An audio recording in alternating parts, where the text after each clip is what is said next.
Bentrovati e bentrovate a tutti e a tutte. Grazie all'amministrazione comunale, alla direzione del festival, e alle organizzatrici, agli organizzatori per l'invito e per la possibilità di intervenire in vista del lancio di questo percorso di collaborazione dell'Università La Sapienza di Roma con la comunità di Casele Impitari. Mi scuso con voi per non essere presente sul posto che ho visitato e che ho avuto modo di ammirare proprio pochi giorni fa, ma vi garantisco che vi saranno tante occasioni di incontro nei prossimi mesi.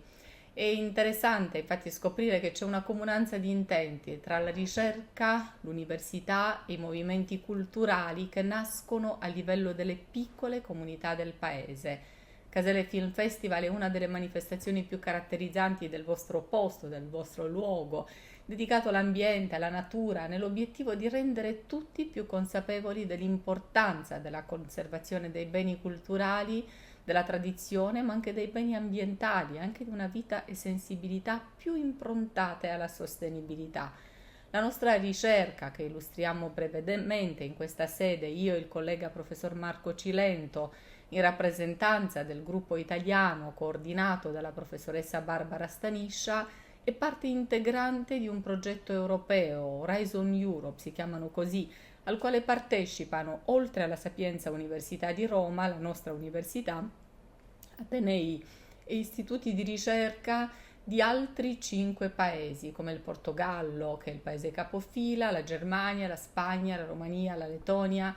Infatti il progetto si chiama Replace, pensate a questo nome, questo acronimo, che ha dietro il desiderio di ripensare i luoghi non metropolitani, quelli lasciati indietro, e questo ripensamento dovrebbe passare attraverso la valorizzazione della mobilità e dello sviluppo alternativo, puntando sulla qualità della vita delle comunità nelle aree non metropolitane di tutta l'Europa.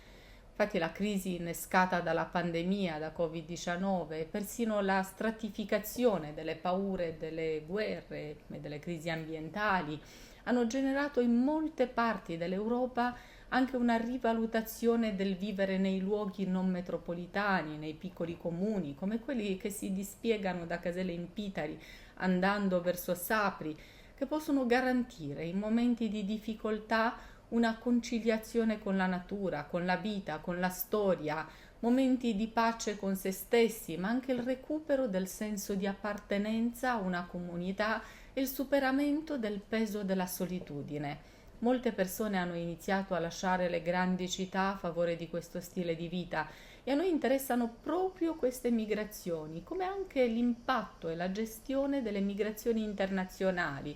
con l'obiettivo di contribuire a creare politiche che possano incoraggiare e sottolineare i benefici della mobilità, rafforzando il senso di appartenenza e di benessere sia per i residenti che per i nuovi arrivati, quelli che arrivano attraverso migrazioni interne e internazionali. Noi dell'Università La Sapienza ci siamo proposti di approfondire quello che sta accadendo nelle piccole comunità in Italia, nell'area montana del Piemonte, che abbiamo selezionato, ma anche a Casele Impitari e i 4 comuni che tracciano il percorso verso Sapri facendo la strada provinciale, quindi Casaletto Spartano, Torracca, Tortorella, Sapri, facendo emergere proprio la nuova vocazione di queste aree, che uno immagina immobili, arretrate, cristallizzate nel tempo, invece sono destinate ad essere tutt'altro che immobili, sono piene di vitalità e di innovazione, come lo dimostrano anche le moltissime iniziative di questo territorio, incluso il Casele Film Festival. Partendo da questi casi di studio si dovrebbe provare a fare delle proposte